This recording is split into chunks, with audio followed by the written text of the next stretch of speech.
Hello, welcome to the Audition Workshop online lesson. This week we are going to explore monologues a little bit more, our characters, and look at some Stanislavski methods of acting. So before we begin, I just wanted to thank you all for logging in and taking the time to do this. I think it'll really help you guys with your monologues to just take the time to answer a few questions. I wanted to start out with saying, acting is more than just the words, and here's a quote from Peter Brook, The Empty Space. A word does not just start as a word, it is an end product that begins as an impulse, stimulated by attitude and behavior which dictate the need for expression. This process occurs inside the dramatist, then is repeated inside the actor. Both may only be conscious of the words, but for the author and then for the actor, the world is a small visible portion of a gigantic unseen formation. So our job as actors is to bring these words to life through authentic human behavior. And so what he's talking about as far as a gigantic unseen formation is the entire world that the playwright has developed for us. And we have to bring that world to life by being authentic. So how do we do that? So I like to think about the words as like the tip of the iceberg. So there's so much more unseen. In true acting, it's more about the unseen than the seen. So the words are merely the tip of the iceberg. Number one, the acting begins with an impulse, a return to an uninhibited, uncensored, and spontaneous self. Usually your first instinct is the right one. So trying to get out of your head and not overthink it. And how do we practice not overthinking it? Well, it's by being comfortable and making sure your lines are very memorized, you're used to that language, and it comes naturally. Then set an attitude for your character, which is your individual and unique point of view toward the world around you. This is key to how you respond to everything around you as your character. So, how does your character see the world around them? For this example, I'm going to use this monologue because nobody's using it for class. This character, Echo, she's in a spelling bee. Right now, she sees the world as unfair. She sees it as a challenge. She sees that this other kid is getting these words right just by guessing, and she sees that as unfair. That's her perspective. So the third perspective, diving into the behavior, a result of what you think and feel and what you're trying to achieve in this moment. So for Echo, her behavior kind of flip-flops between what she's presenting at the spelling bee, which is her cool, calm, collected self, and her inner monologue, what she's actually thinking in her head, which is, oh my gosh, this isn't fair. What is going on? This is absurd. And then when she is asked to present her word, she is cool, calm, and collected on the outside.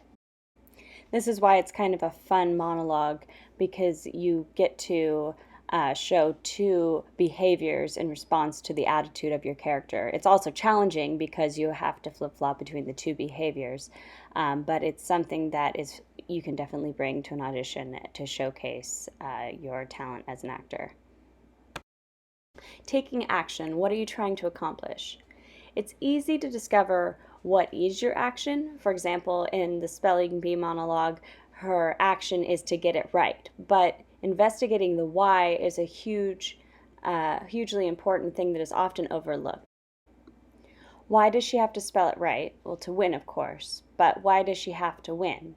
Well, if we look at the short description at the top of the monologue, she has to win because she wants to impress her grandmother and mother. And that is her objective, and that's why she has to spell it right in this moment.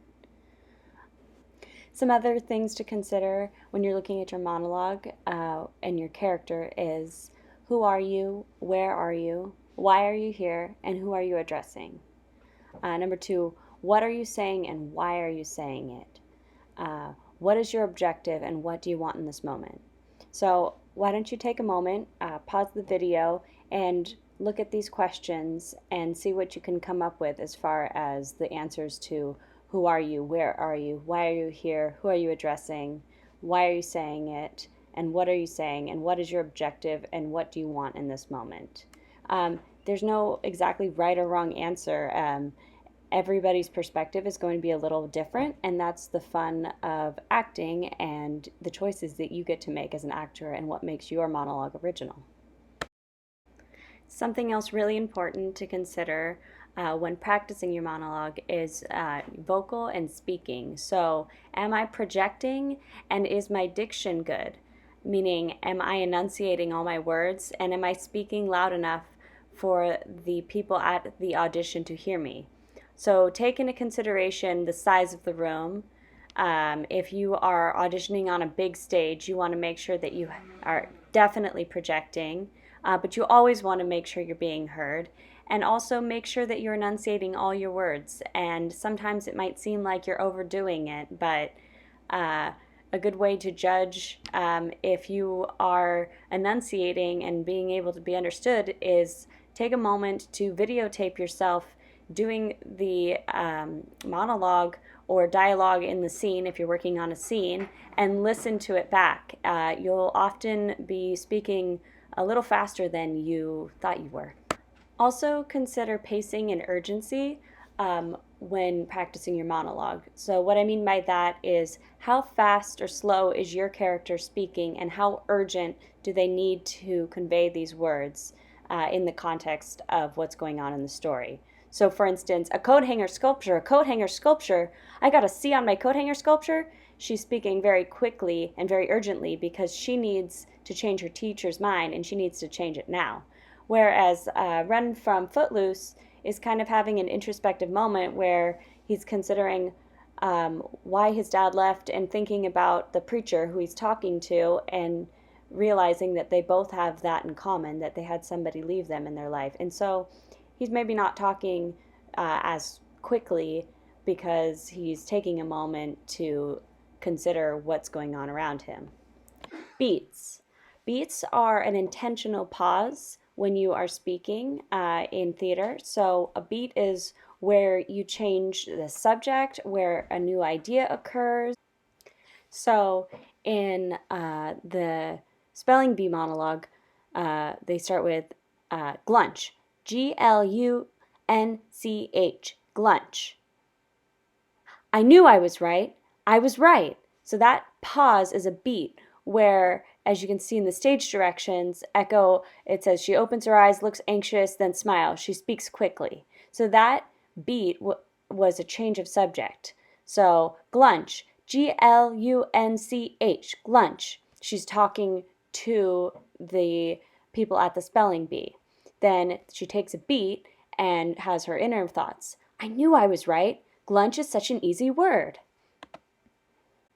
Exploring character. What is a character? Well, a character is a human being with a particular point of view and a unique and deep need to fulfill something. The character lives in the set of imaginary circumstances. So how do you connect with that character? You will never actually be that character, so don't waste the time trying to be that character. Acting is a process of accepting imaginary circumstances and living them out as if they were true. So we're going to watch a little YouTube on Stanislavski and some of the methods that he developed for modern acting, which is what we use in modern TV, film, and stage.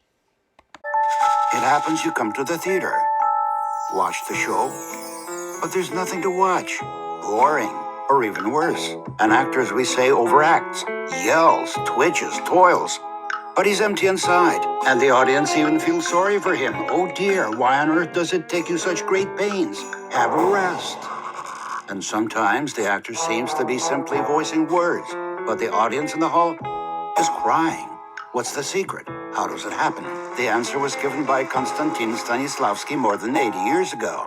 He invented the method not for geniuses, but to ensure that any actor could act laudably. Actors have to know it, but the basics of the Stanislavski method can be helpful for anyone performing in public. After all, it is the method that can make the speaker a charismatic one, which is a buzzword nowadays. The Stanislavski method acting is complex, but there are only 3 core principles. Super objective, stage action, suspension of disbelief. Stanislavski himself called himself the super objective. The super objective is the actor's goal. You cannot just voice a text. You always have to understand why you're doing it. What are you pursuing? What do you want? For a non-actor, this principle can be enunciated as follows. What is my audience expected to do after my performance? That's it. What they are expected to do. You can object. No, I only have to voice it, and that's all. That only to voice it is the first step towards a boring performance. Start your training with writing the answer to the question, what are they expected to do after my performance? And it will be the first step of the method. The second, stage action. Having a goal does not make an actor interesting. It is his struggle for that goal that makes him interesting.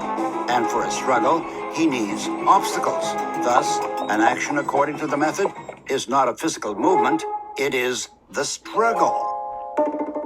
What does this mean for a non-actor? We wrote the goal. Now, ask yourself this question, why they don't do that? Well, for example, I want everyone to do physical exercises, but do not jump to a conclusion of their benefits. I think about why don't they do it?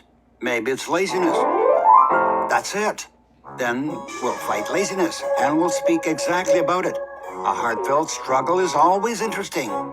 Voice objections yourself and parry.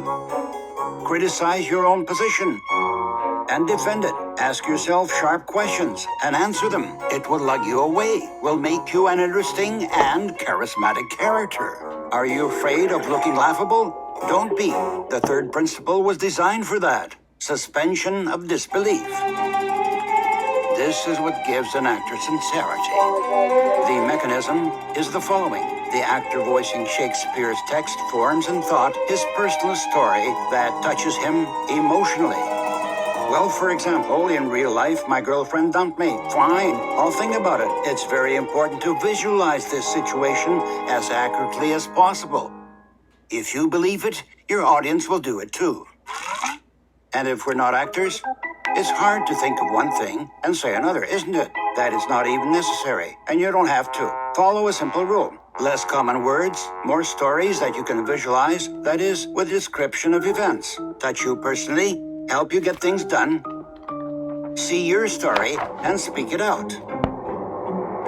And if I don't have a story, just look around attentively.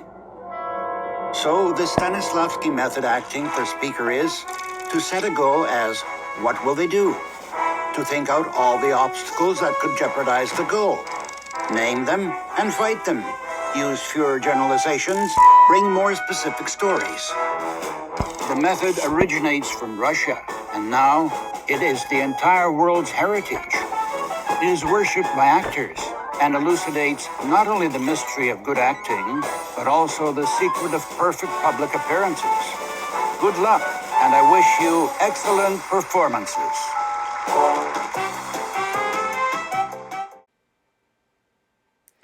Okay, now I'm going to have you write down 3 key phrases that your character says in their monologue. So take the time to look at your monologue. You can pause the video and look at the 3 phrases and consider, why are these important to your character? Why are they important to the story? How does this show the point of view of the character and your take on the character as an actor? So I'm going to look at my monologue that I'm using for the example and write down my first key phrase, which is, he guessed and got it. This shows her disbelief that the other person is doing so well in the spelling bee and her frustration. The second key phrase that I chose was, that's the easiest word, I deserve it. I think it's very important that she adds the I deserve it to her perspective on the spelling bee and also what she deserves in life. The third key phrase I chose was, for 5 minutes, I'm the most famous child in America, and Mom and Dorothea see it. I think it's really important that she notes the fact that she's going to be the most famous child in America and that her mom and grandma are going to be able to see that, and that is why she's motivated to win this so badly. Now I want you to go through the text and find one thing that is a fact from the text. It's not your character's perspective, but it's just a fact. So For instance, in Footloose, Ren says, "You and me, we've both lost somebody." That's an undeniable fact. This will help you gradually develop a relationship with things that they speak about in the play in the context of the world that they live in under the imaginary circumstances. It'll help you grow closer with the point of view of the character. Then take a moment to write out why you chose this fact. For instance, I chose this one because during the monologue, Ren is talking to the preacher about his frustration with his dad leaving. He states that the preacher has had someone leave too. Maybe he's choosing to share this with the preacher because he thinks that the preacher can understand him in this particular moment. Like I said, there's no right or wrong way about this activity, but it just makes you think. All right? And if you want to record yourself, feel free. Please be prepared to present your monologue on Thursday when we have our virtual lesson. Also, I found that recording the monologue is very helpful to look back at yourself and just to see what it looks like. So that's a great way to practice also. All right, well, I hope you're having a good week. I will see you guys on Thursday. Please be prepared and ready to go. We only have 15 minutes left. All right, thanks. Bye.